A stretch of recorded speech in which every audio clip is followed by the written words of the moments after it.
เอาบัดนี้หลังจากเขาย่างอ้อมมันอันดอนสนุนแล้วเนาะเอาบางเทื่อบางจุดเขาก็สิบ่ได้ถ่ายบัดนั้นจะนำมาถ่ายเอาตัวก็จะฮอดน้ำบ่อน้ำศักดิ์สิทธิ์เป็นดอนที่เขาย่างอ้อมมาบางเทื่อก็ได้มอดได้ก็บ่ได้ถ่ายหมดกว้างหลายกว้างดี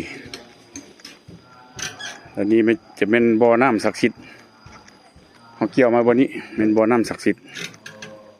นี่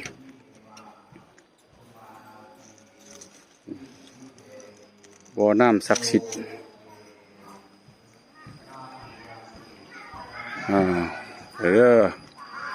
นี่ละบ่อน้ำศักดิ์สิทธิ์บ่อนแห่ง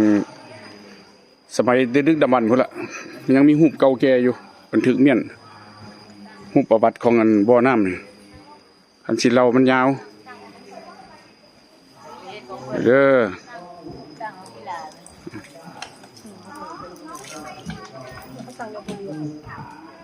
วันนี้จะไปถ่ายรูปวันนั้นวันเพิ่นกินน้ำศักดิ์สิทธิ์ขอพรขอโทษเด้อ